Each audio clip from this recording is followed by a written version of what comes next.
am very lucky to be joined by Chayla. My handstands are not perfect, but hopefully in this video, I'm going to become a perfect handstander. Definitely.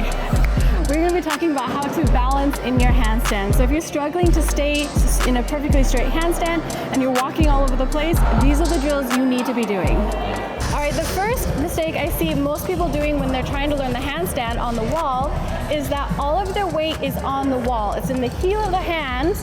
So what we first want to do is get the weight off of the wall and from the base of your hand into your full palm. So John's going to demonstrate. You're going to walk up the wall. So I'm going to show you what first most people do. So first lean into the wall, all full body. Now John can lift his fingers up. The weight of it, lift your fingers up. The weight of his hand is in his wrist and most of the weight is on the wall. So to practice your handstand and actually build the strength in your shoulders, you're going to look at your hands and lean your shoulders almost as if you're trying to get your shoulders over your knuckles. And then your feet should be light. He's just on his tippy toes. Now we're really working the strength in your rear delts, traps, and upper back. These are the muscles we want to activate and strengthen for your handstand. So the next drill, we're going to take our one foot into a small scissor. This is a really good drill to practice shifting your weight from your base of your hand to your full fingers. You're going to lean in, and so John is going to lean into his shoulders to pull his feet off and come back.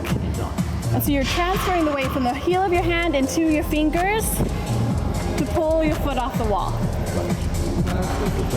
And again, we want to practice this on the wall because when you kick into the handstand, if your weight isn't only in the base of your hand, you'll have to do a huge arch banana handstand to balance you. So we want to get the weight from the base of our hand into a full hand and into our shoulders, rear delts. The next drill to help practice that weight shift is called a wall slide away. So you're going to go into the handstand and you're going to lock in your hips, lock in your core, and just slide through your shoulders. Just out a couple inches and then back. Now the main points with this is a lot of people want to depress through the shoulders. To really build the strength, you need to keep pressing through your shoulders at all times, almost as if you're trying to get your front pec close to your cheeks and you want to keep them there as you lean out and lean back. So right here, press up, squeeze in your core, and you're just going to lean your shoulders in, press up, and lean out. Okay. So it's a small micro movement, but it lights up your shoulders and upper back. Feet together, look at your hands, lean into your shoulders, hips further in this way.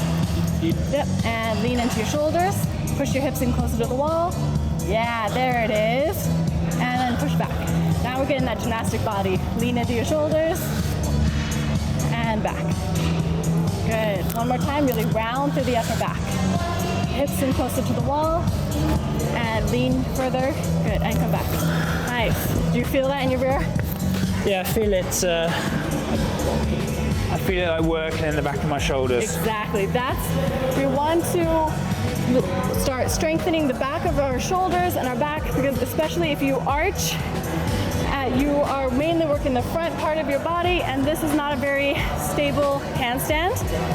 It's the same if we carry a weight overhead. If we are bent arms and we're holding it out in front, how long are you going to hold that versus having a tall, straight, stacked shoulder position with your dumbbell? So it's the same position we're trying to get in our handstands, trying to get that tall, straight, stacked, work the shoulder, rear delts, to get our handstands efficient as possible. All right, this next drill, I have a box and I have quite a few plates set up here because John is pretty tall.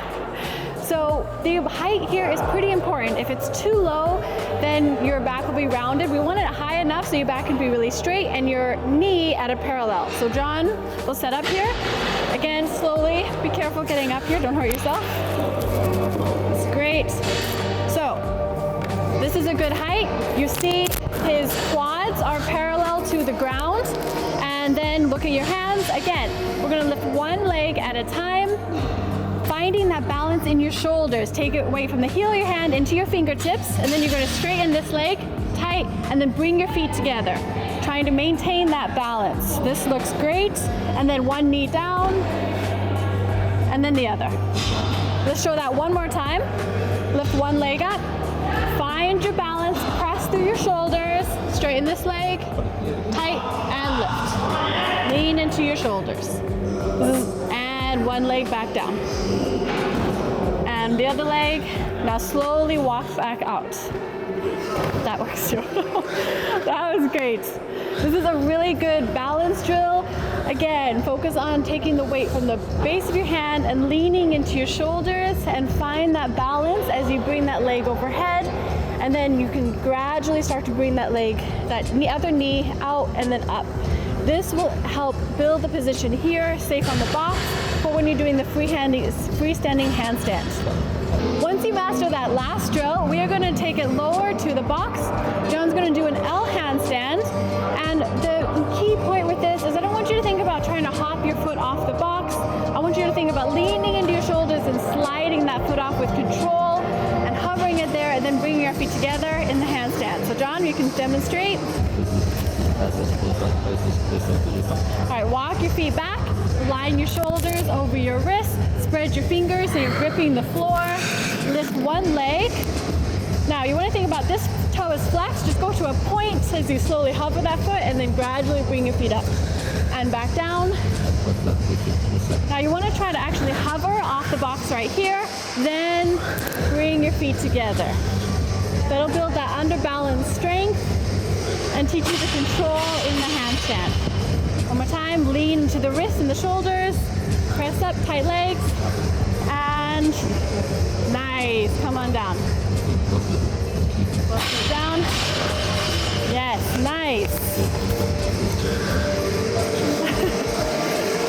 Awesome. Now, when you're learning the handstand kick up, a really useful tip is to take it from, instead of trying to do it from a standing position, it's a lot to align your shoulders, your hips, and your feet and get that all lined up.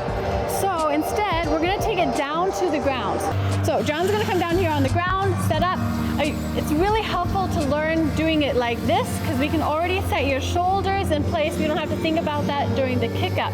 The second is lift your hips as high as you can. So go ahead and lift your hips up. And so you're set as close, your hips are set as close to over your shoulders as possible. So when you kick up, you just gotta bring your hips over your shoulders, that little bit of distance. And then come down and all the way down. Now, as you get comfortable with that, then you can go back to doing the typical kick up from standing. But again, it's really helpful to start here on the floor and learn that precision. Already align your hands over your shoulders over your hands and your hips over. It makes it easier to line everything up and find that balance when you're first learning how this skill. I hope you guys found that as helpful as I did. As always, any questions, comments, put them below. You can also find some links to some handstand related courses that we have in the description. Thank you, Chayla. And where can they find any information about you? Thank you guys for watching.